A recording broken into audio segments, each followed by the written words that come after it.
Okay, let's get it. Black girl magic dripping. Yeah, she's on a mission. Keeping our culture lifted. Now you can watch and listen. To Tammi Mac. Tammi Mac. Oh, what show is that? It's the Tammi Mac Show on Fox. So, Tammi Mac. Tammi Mac. Yeah. Ooh, that. Tammi Mac. Tammi Mac. Hey, so you know this. Tammi Mac. Hey, Tammi Mac.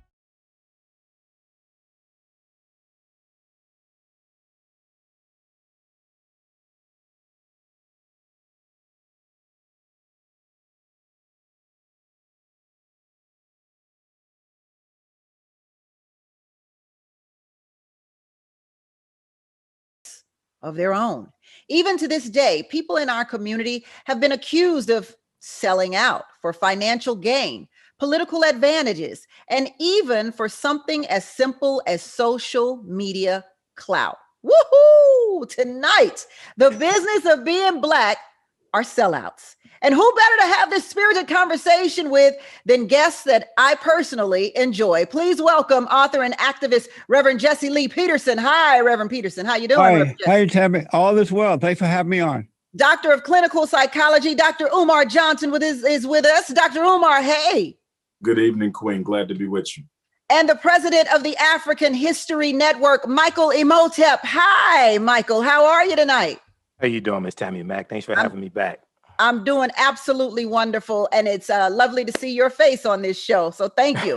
Thank you. Why is the question I start with on the Tammi Mac Show every night, and tonight is no different.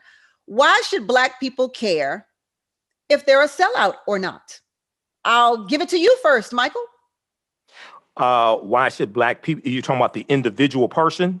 Why should they care? The individual person or Black people, as in the community.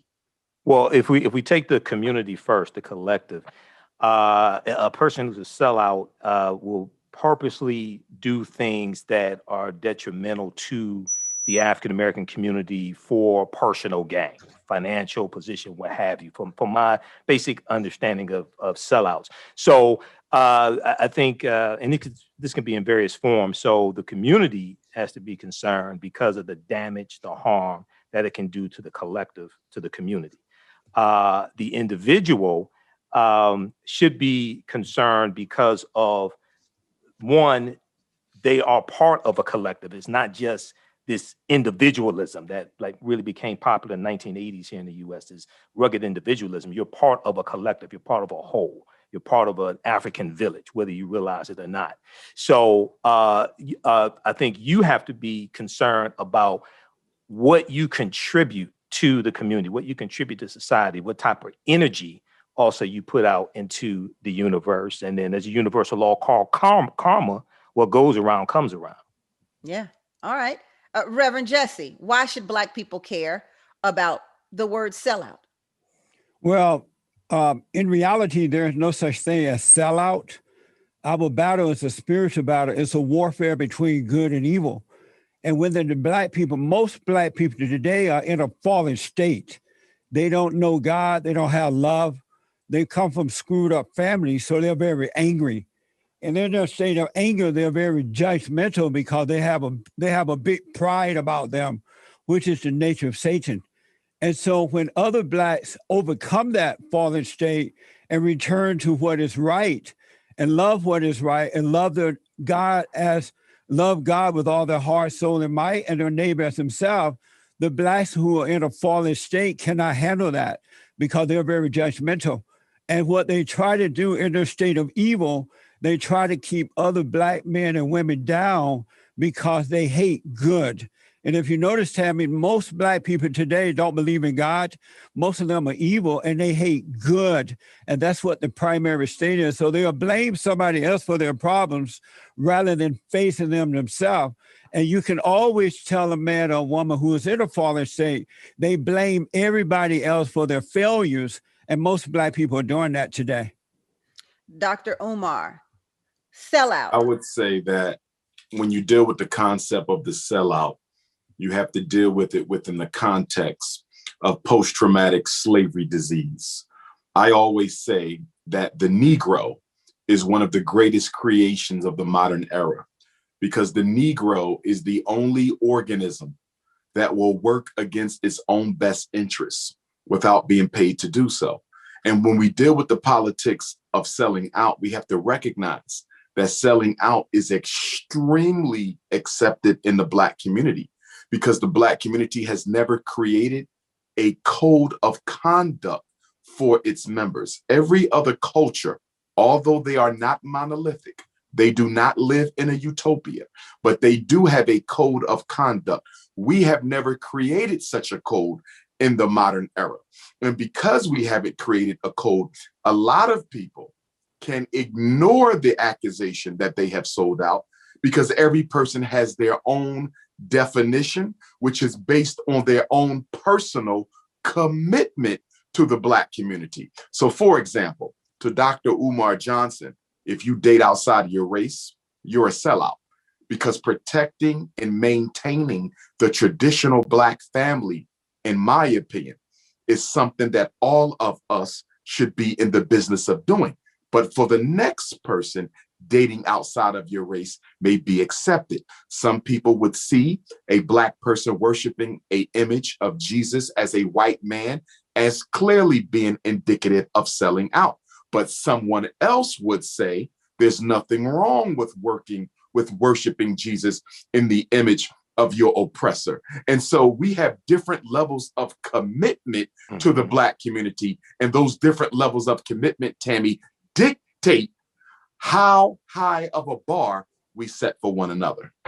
So we don't have a code. The Black community has not designated a code that keeps us, I guess, not selling out. Speaking of sellout, let's make sure that we're working on the same definition of a sellout here. So, Reverend Jesse, you say that there's no such thing as a sellout, but you can admit that the word sellout does exist and that it is used, right?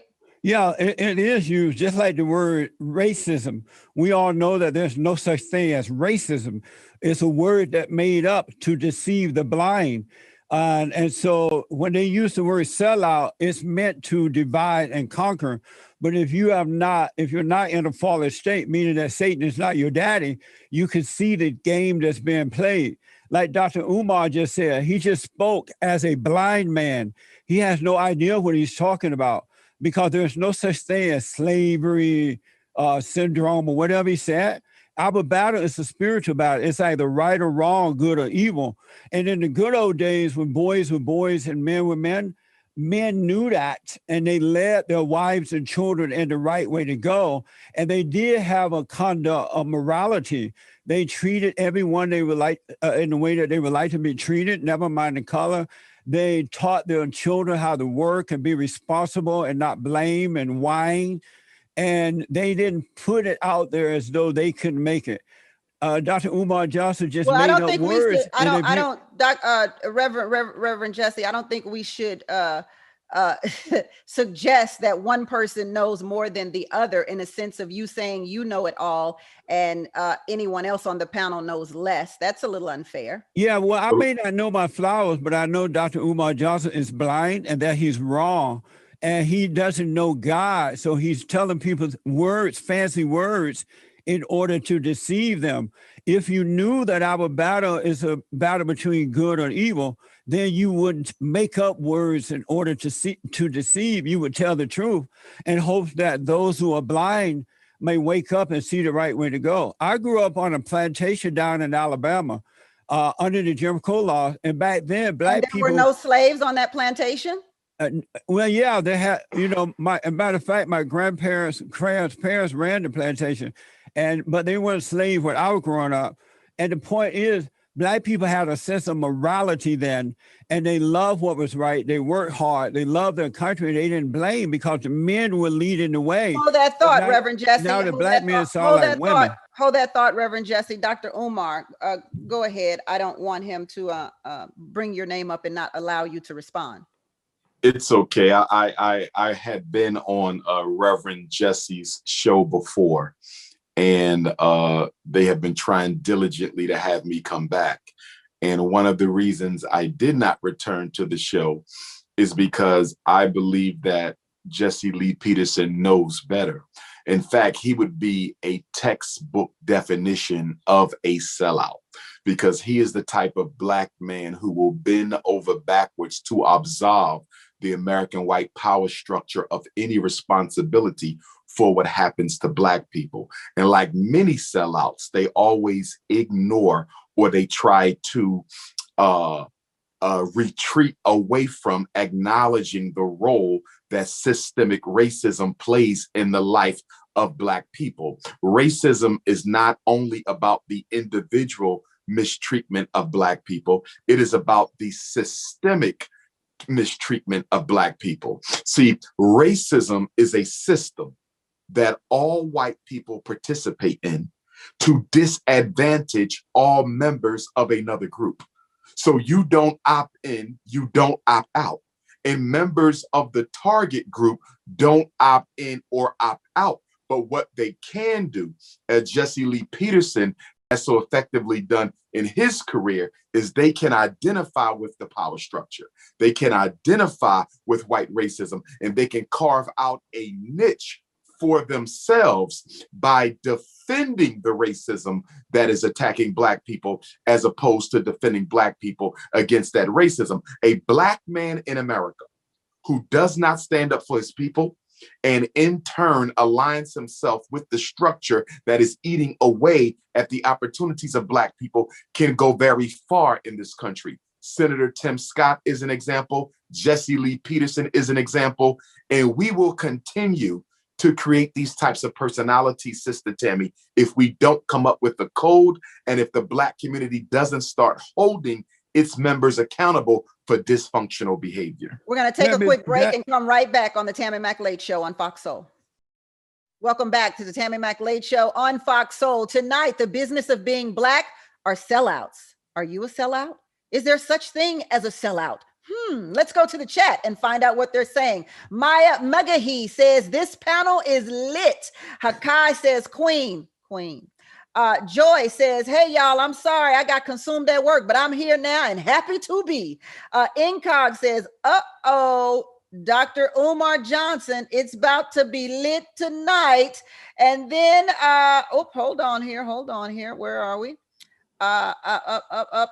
Don Morris says, Jassy. That's how it's written. That's how I'm saying it. And then our soulmate says, all your skin folk ain't your kinfolk. And then Keep Me Lovely says, imagine asking a white person, why should you care about this word? Hashtag not for sale. That's a good question. And if a white person were on my panel, they'd be asked the same question, because that's the question I start every show with every night. Why should Black people care? Now, the answers are up to you. Perhaps Black people shouldn't care. Perhaps I shouldn't be asking Black people. The answer is all up to you. I simply ask the questions. I am the host and moderator. But thank you for that. I'll get a white person on the show and ask them. Joy says there are really strong words. These are really strong words. And then let's see. Okay, Ursula O says it is on and popping tonight on the Tammi Mack Show. Rising the 80s, or I Sing the 80s. I Sing the 80s says Reverend Jesse is a walking contradiction. We're going to let you respond to that in a minute, Reverend Jesse. But I want to go to Michael here. Michael, according to Harvard law professor and author Randall L. Kennedy, the term sellout refers to Black people who knowingly or with gross negligence act against the interests of Blacks as a whole. Do you believe that those people exist? Oh, absolutely. Absolutely, they exist. I was reading some of Randall Kennedy's work earlier today. Yeah, absolutely, they exist. That's what I was talking about. Those who knowingly, there's a difference between somebody who makes a mistake and doesn't know better. You share information with them, they correct their behavior. There's a difference between that and people who actually knowingly do it to profit economically or what have you, and they don't care about doing harm to African Americans, to the community, what have you. So absolutely, it exists. Now, in this, the other thing is, I think in this whole social media culture, okay, I think in this whole cancel culture also, I think sometimes the term sellout may be used prematurely or something like that. Because we're in this whole cancel culture. A lot of times if somebody says the wrong thing, you just want to cancel them or what have you. So I think you're dealing with that. But dealing with that nuance as well. But oh yeah, absolutely, sellouts exist throughout history. During slavery, after slavery, absolutely sellouts exist. Why do you think the term is so loaded in the Black community? Well, I think, Dr. Umar hit on something, and, I deal with things like this as well. Because of the history of slavery in this country, African Americans have largely been stripped of African history and culture, things like this.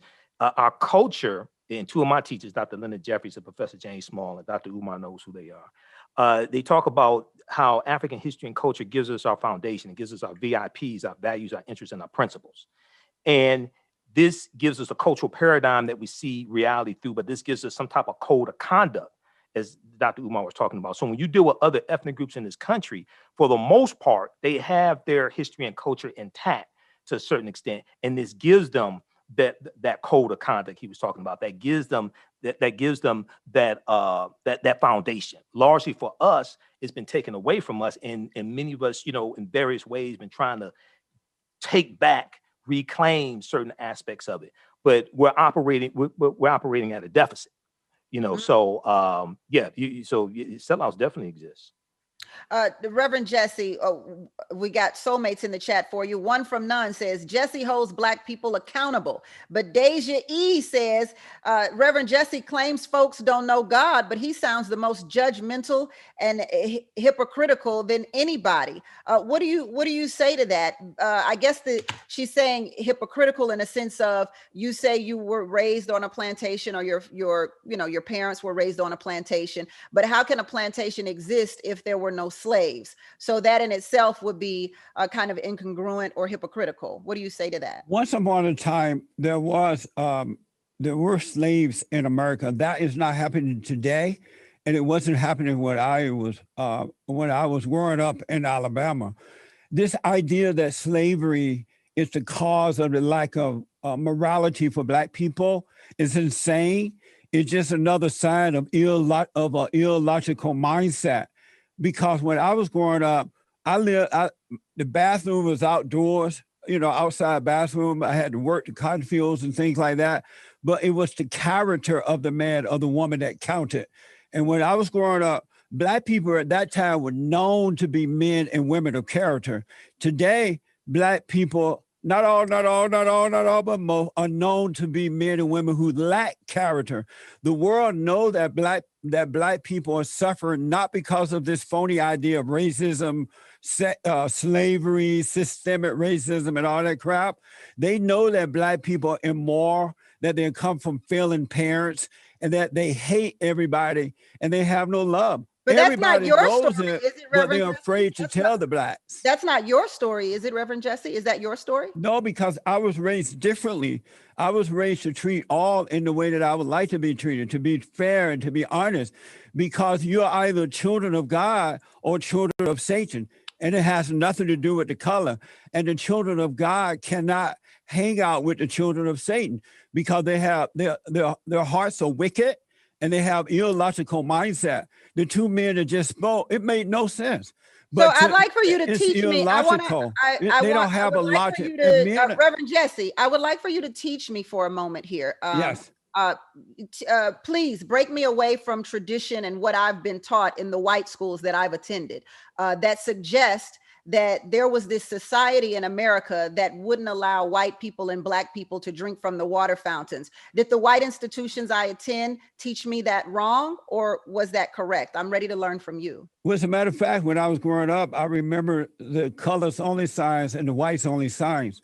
But because most Black people loved what was right, they loved God, they knew that all white people did not feel that way. It was primarily the white people who belonged to the Democratic Party, and they didn't want Blacks to be a part of the Democratic Party.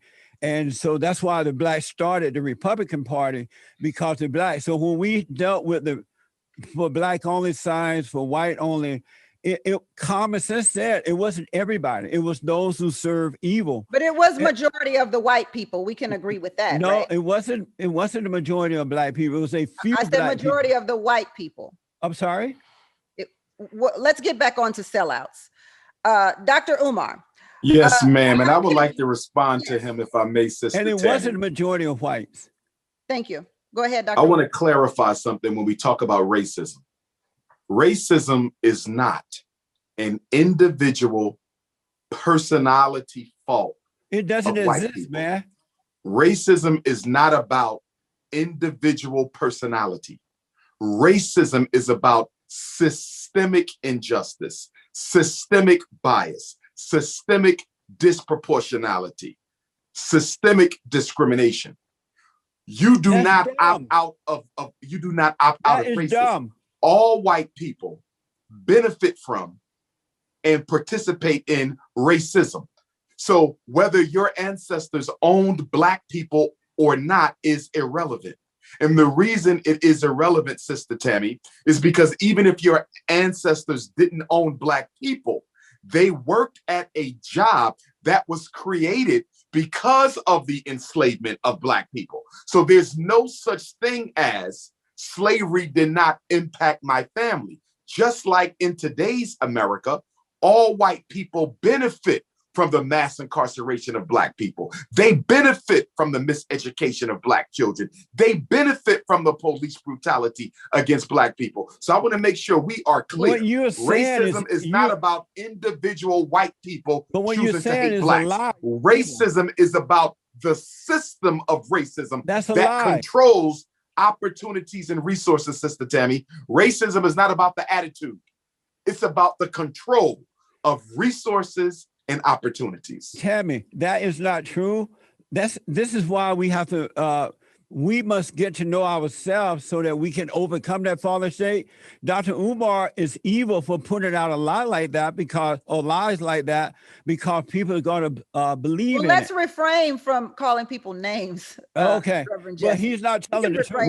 We have to refrain, Sister Tammi, but at the same time, He is I evil. think it's important that we understand the difference between the Negro and the coon. Sister Tammi, this is a very important distinction that has to be made. The Negro is innocent in his ignorance, Sister Tammi. As Brother Michael said earlier, some people make mistakes against the race unknowingly. If you make a mistake against the race unknowingly, that was a Negro. Negroes are innocent.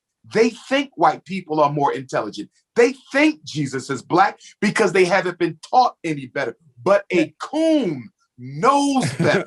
But the coon voluntarily identifies with his oppressor because there is an agenda that he's looking to get filled. And the sad thing about Jesse Lee Peterson is he is too old to be cooning at this point in his life. And the fact that he claims to be a man of God doing the devil's work makes him a total hypocrite. But Tammi, you know what I just want to add to that? To hear Dr. Umar and the other man to speak this way. That's Michael. Is Michael, sorry. To hear Michael and Dr. Umar speak this way is abnormal for men. Normally men, when I was growing up, they had logical mindset. But today's Black man has an illogical mindset because he thinks like a woman. He has not overcome the spirit of the woman and returned to the logical mindset. There is nothing more effeminate than a white man defending the white power structure against Black people. There is nothing more effeminate than a Black man defending the white power structure against Black people. Hey, why are you speaking? Hold on. You are politically effeminate, Jesse Lee logical in their mind. You are politically and effeminate. Women are illogical you are in their politically mindset, right? effeminate. Why are you You are over defending the white power structure Zane, against your own people while you claim to be a man of God. Zane, you are a disgrace to your race, sir. You Zane, are a disgrace to your race. And so normally Dr. Umar, the men with the logical mindset would bring the women and children to a logical mindset to help them overcome. But now the Black men, not all but most, they think like their mothers and grandmothers. So they all think just like women, and that's why you can't get it right. So indicting racism makes you a woman. God, and that order is God in Christ, Christ in man, man over woman, and woman over children. I'm not interested in a religious interpretation of racism. Today's Black woman is over the men. And it is a mistake to use religion to interpret political phenomena. That's why we're going to take a quick break and we'll come right back. back on the Tammi McFay show on Fox Soul. Let's take a quick break. We'll come right back. Welcome back to the Tammi Mack Late Show on Fox Soul, where tonight the business of being Black are sellouts. Joining me is the author and activist, Reverend Jesse Lee Peterson, also Doctor of Clinical Psychology, Dr. Umar Johnson, and the president of the African History Network, Michael Imhotep. Michael, I do want to talk about I want to get into some cultural things that may be a sellout right now and talk about that. I was just looking at a video of the comedian Monique kind of explaining an interview between she and comedian Steve Harvey. And I think somewhere in that interview, Steve Harvey said, this is not about black or white, this is about green.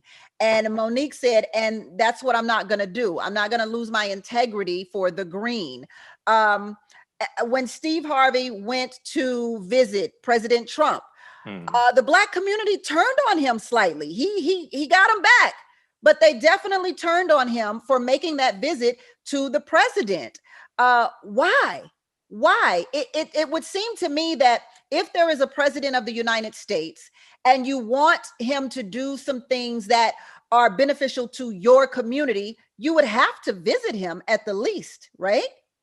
Why was the Black community so upset, and did that make Steve Harvey a sellout?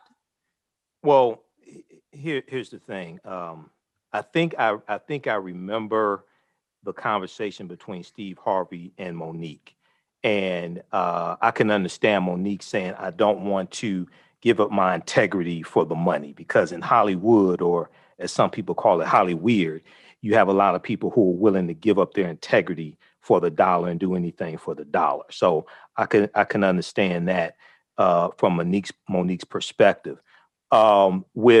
It's tricky when you see what's interesting is that at the time that Steve Harvey, and I respect Steve Harvey, at the time Steve Harvey went to visit with Trump was, when it came to the African American community, Trump wasn't meeting with politicians. He wasn't meeting with people coming with agendas for the African American community in general. He's meeting with entertainers. Okay. And I think Steve Harvey may have meant well, but I wouldn't have gone unless I'm going with a group with an agenda, pushing policies, pushing issues to benefit the African American community. So Steve Harvey is not a politician. I have not known him to be involved in politics in the past. But neither is Kim Kardashian, and she visited and got things done. Well, see, here's the thing. People mention Kim Kardashian, but they don't mention the two African-American female attorneys behind her who were doing the work, who doing the legal work. See, Trump wanted a photo out with her. It was two African-American women who are attorneys doing the legal work, okay? They were the ones doing the groundwork, the grunt work.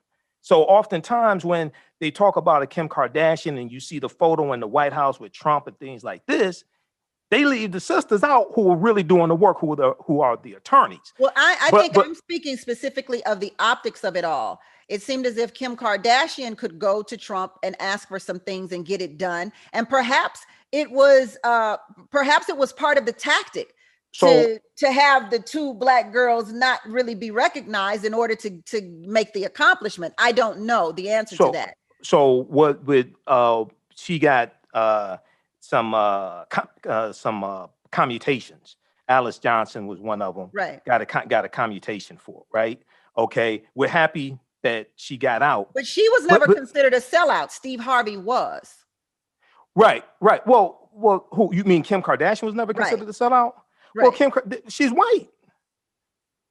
Kim Kardashian is white. Last time I checked, I know she likes black men, but she's white. Well, she's definitely not black. Yeah. Yeah. So they're not gonna call her a sellout.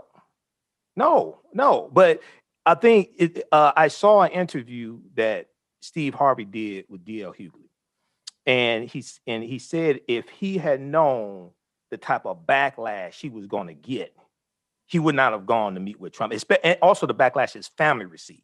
Okay, but once again, if you're going to go meet with somebody like that, Trump, whoever, you're going to meet with that, you don't want to go as an individual. You want to go with a group that has an agenda to empower African Americans, as opposed to, because Trump likes to be seen with black entertainers, black hip hop artists. Okay, his name was mentioned. I can't remember, something like 100 times or 200 times over the course of 20 years, something like that, in hip hop songs.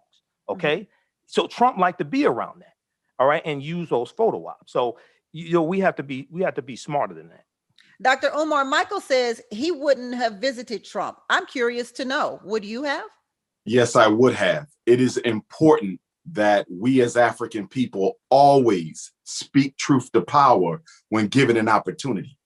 I didn't have an issue with Black people meeting with President Trump, but what I did have an issue with, as Brother Michael is saying, is who we allowed to meet with President Trump. Steve Harvey has no history of political activism in the Black community.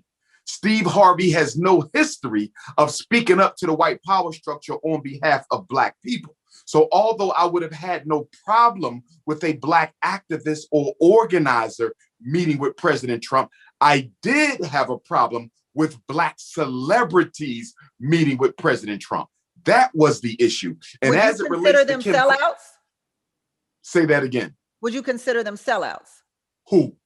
Steve Harvey and there's another one I'm thinking of. I wouldn't consider Steve Harvey a sellout as strictly as I would consider a Shaquille O'Neal, a Charles Barkley, and a Kendrick Perkins sellout. And the reason I'm drawing a distinction is whenever Shaquille O'Neal, Charles Barkley, and Kendrick Perkins open their mouth on issues involving Black people, they always take the side of the white power structure. Whereas with Steve Harvey, I have seen some attempts by him to defend the integrity of Black people. It's not often. I'm not even going to say it's acceptable, but there is levels to the coon kingdom. There's levels to the coon kingdom. So even though they are all sellouts, you have your grade A coons like Jesse Lee Peterson and Charles Barkley. And then you have your grade B coons, which will be like a Kendrick Perkins and a Shaq. And then you have your grade C coons, which would be like a Steve Harvey. So there's levels to the coon kingdom. Say again. But you do put him in the coon kingdom. I would put Steve Harvey in the coon kingdom, but he wouldn't be grade A like Jesse Lee Peterson and Charles Barkley. And the other thing I wanted to say quickly, Tammy, with Kim Kardashian, that was a perfect example of racism on the part of the white power structure who says, I would rather hear a white woman articulate the issues of incarcerated Black females. Now you have hundreds of Black women who fight for the liberation of incarcerated sisters every day. I can run off organizations all day long, but instead of meeting with Black women who are in the trenches doing the work, we are instead going to let a privileged white woman articulate the issues for Black people. And Sister Tammy, that was dangerous that Black women supported Kim Kardashian being their mouthpiece, because what it does is it reinforces an old stereotype that Black people are not intellectually sound enough to articulate their own issues and that they need a white person to do it. We should never celebrate a white person being selected to represent our issues. It should always be someone who looks like us. That should be a part of the code. That should be part of the code. Go ahead, Michael. Jesse, we're coming right to you. Go ahead, Michael. Just a quick clarification. I didn't say I wouldn't go to meet with Trump. I said I wouldn't go by myself. I would go with a group of people a group of African Americans who have a political agenda, who have an agenda to get something for our people. I wouldn't just go by myself, and I wouldn't go for a photo op. Absolutely. Reverend Jesse. Yes. You're a part of the coon kingdom, he says. That's right. You know, you just heard the voice of a beta male. That made no sense of what the doctor said and what Michael said. It's sad to see that most Black people believe that they're all the same because of their color. They're not looking at their true self. They are a spirit created in the image of God, and they don't know that. They're going by colors, and so they're all in the same pot, headed down to the road to destruction. Reverend Jesse, I want to ask you. Donald Trump was the best thing that ever happened to Black Americans, because Donald Trump did not see colors. He saw colors, but he wasn't into the color thing. He was into what is right. And that's why he was able to help Black people more so than any other president that we have had in the last, I don't know how many years, right? Obama was the worst, by the way, but Donald Trump was the best. I call him the great white hope because he made America great again. Black people went to work. They started buying homes and starting families and things like that because of Donald Trump. But these people like Dr. Umar and Michael, they're into their color. They're in a fallen state. They're weak males, and they cannot see. They can't see that Donald Trump was a man of God. He was a conservative, Christian, straight white man who loved what's right. And he wasn't into the color. That's why Kanye West and other Black men and women who met with the president, they respected him because he was not into color. He gave Black university more money than anybody else, and all they did was misuse it. He did more to help the Blacks than anyone else. We're going to take a quick break and come right back on the Tammi McLeod Show on Fox Soul. Welcome back to the Tammi McLeod Show on Fox Soul. Tonight, the business of being Black is sell out. Sell out. I want to take something really, really basic and ask if it's a sellout perspective. Working for a white company, is that a sellout perspective, Michael? Can I address what I was going to say before the break right quick? Absolutely. And go to that question. So a lot of people like to talk about the money and they say Donald Trump gave to HBCUs. Okay, that was Representative Alma Adams' bill. Okay, that bill passed, but another Black woman that doesn't get credit. White people take the credit for what she did. Stop that bill passed. The Black woman, man. That bill Stop passed the House of Representatives. That bill, please, sir, don't interrupt me. I didn't interrupt you. Don't make that bill passed the House of Representatives. It passed the U.S. Senate. It had a veto-proof majority in both the House and the Senate, which means even if Trump vetoed the bill, the Congress would have overrode his veto and it still would have become law. Okay, so some people want to give Trump all the credit for that. That was her bill, and she gets no credit for that. And it was a bipartisan bill. It was going to pass through anyway. Not only was it going to pass, it had a veto-proof majority. So regardless of what he did, it was still going to become law. Going to work for white people. I've worked for white corporations. I work for African-American-owned businesses. Somebody who's trying to take care of their family, be responsible, take care of their family.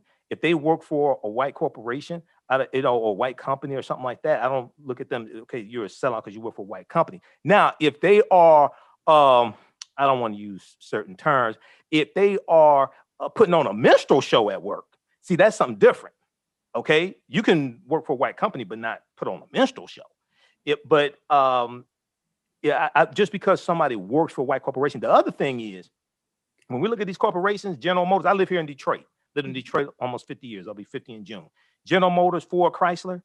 The money we spent on GM cars, all that stuff, we paid for all those jobs. So as far as I'm concerned, we should have jobs at all different levels of these companies that we spend money with, but bring that money back to the African-American community. You guys need to stop begging, man. Bring that money back to the Black people. Please, sir, don't interrupt. Talk about yield, Jesse. Michael, stop begging. Bring that money back to the African-American community. Michael.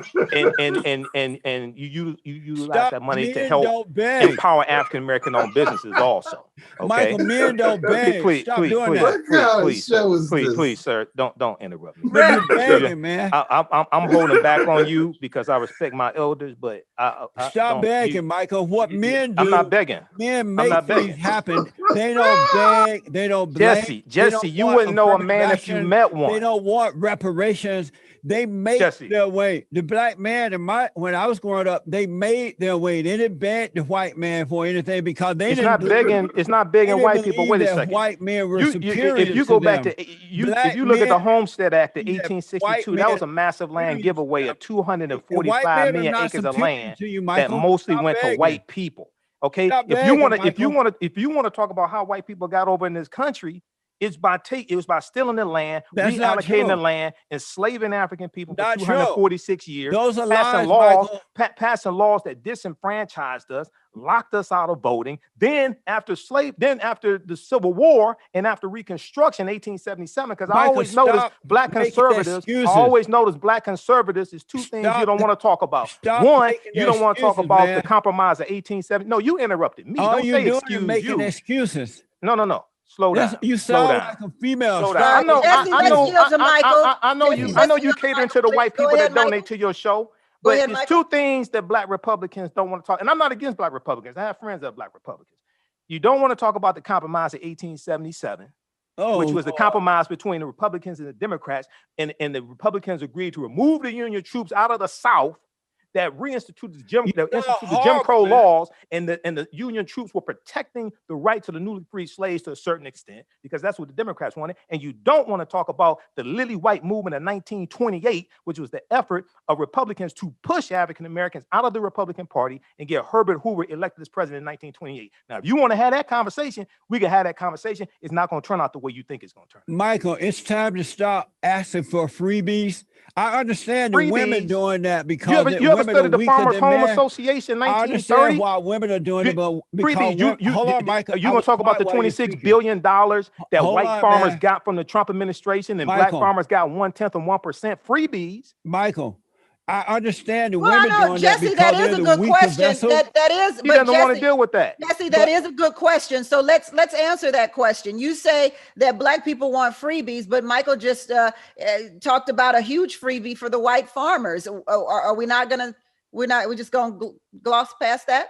There were black farmers who got money too.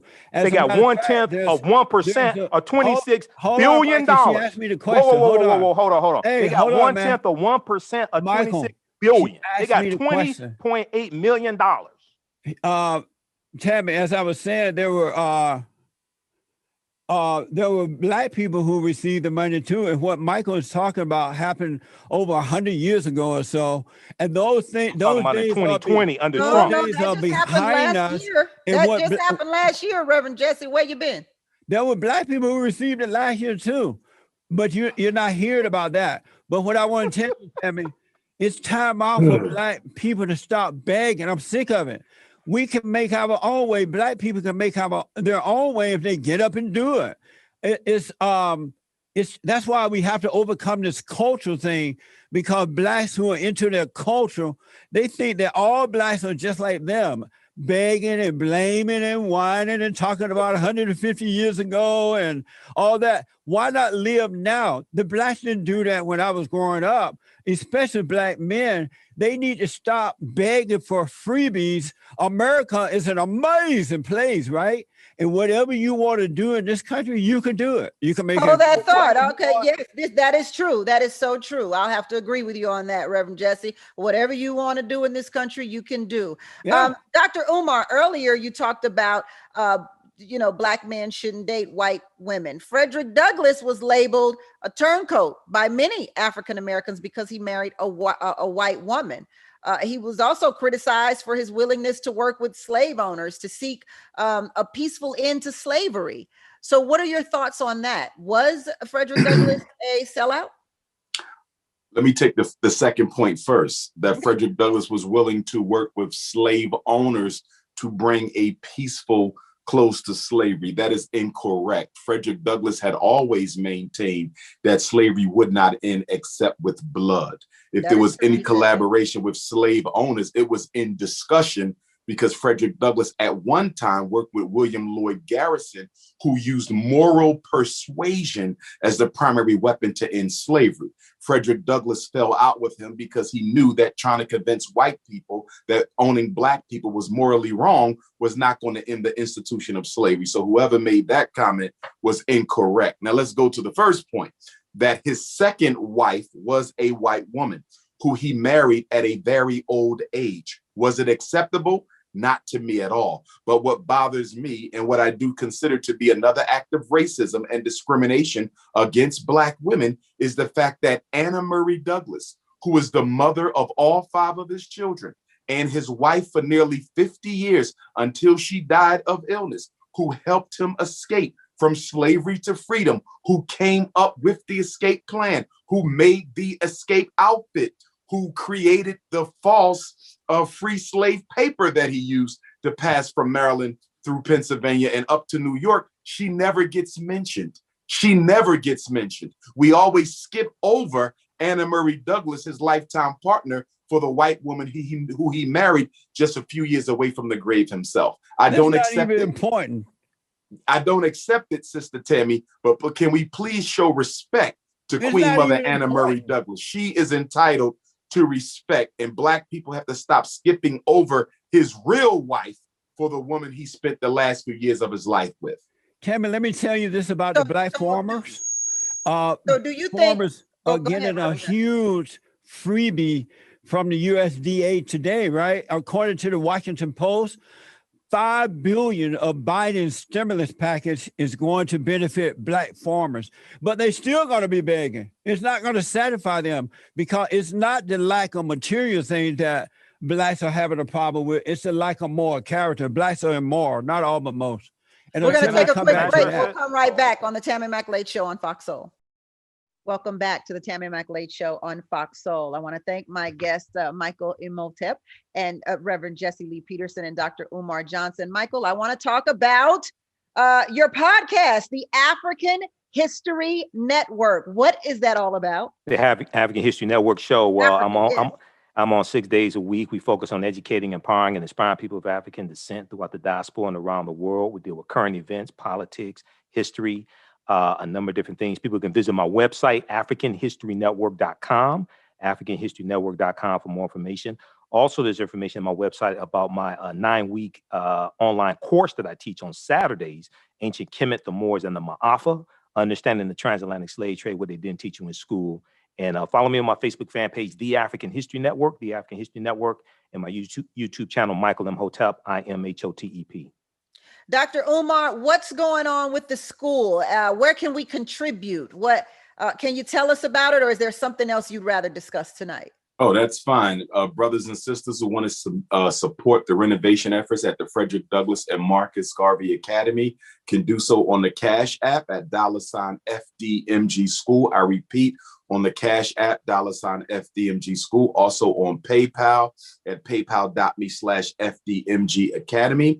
I will also be speaking in Las Vegas on the 14th of May, Oakland the 15th of May, Los Angeles the 16th of May, Palm Springs the 22nd of May, South Bend, Indiana the 23rd, Fayetteville, North Carolina, June 4th, Statesville, North Carolina, June 6th, Juneteenth, Atlanta on the 19th, Detroit, Michigan, Preschool Educators Conference, June the 18th, and Louisville, Kentucky, Marcus Garvey birthday celebration on August the 14th. Brothers and sisters want to reach me, drumarjohnson.com or 215-989-9858. You know your whole schedule, your whole tour by heart. I don't even know. Were you reading that, officer? How do you know that? You have to know it by heart. Don't forget Hartford, Connecticut, June 26th, Nashville, Tennessee, July 17th. Okay. I think I'm going to have to meet you in LA since that's where I am. So Yes, ma'am. And they can order the new book as well at drumarjohnson.com. Reverend Jesse Lee Peterson, I know you have a lot going on. Tell us about your book, The Antidote, Healing America from the Poison of Hate, Blame, and Victimhood. Where can we get it? Well, for 31 years, I started an organization called BOND, the Brotherhood Organization of a New Destiny, and we are rebuilding the family by rebuilding the man, turning men and women back to God. And we tutor, we counsel. I have a daily radio show, podcast show at jesseleepeterson.com, and they can check out the nonprofit at rebuildingtheman.com, rebuildingtheman.com. And we are having our Bond Men's Conference down in Orlando, Florida, and August 14th for men only. So people can go to rebuildingtheman.com and check that out. The book, The Antidote, Healing America from the Poison of Hate, Blame, and Victimhood. And I write about what happens if you don't have a father to guide you. And I write about Barack Obama, Jesse Jackson, and all those guys. And one thing they had in common, and they had no fathers. So they grew up angry. They grew up without the image of their father, but the image of their mothers. And that's why they don't know how to guide men and women in the right way to go. It is an amazing book. It tells you how to overcome. You can go to rebuildingtheman.com, or call 800-411-2663, 800-411-BOND, BOND. And I started an entrepreneur academy when we were showing young men how to start businesses, and it's amazing. And I had to start a credit union because a lot of these guys, their credit was destroyed by their mothers when they were growing up, so they couldn't get credit. Ooh, okay. I got to stop you there. We're running out of time. Okay, check out the credit credit was union. Destroyed by my father. Let me just put that out there. And by the way, I have perfect credit right now as a woman. So let me put that out there too. I want to thank Dr. Umar Johnson, and I want to thank Reverend Jesse Lee Peterson, and also Michael Imhotep for joining me tonight on the Tammi Mack Late Show. Until tomorrow, everybody, it's a blessing to be in your box. Bye, y'all.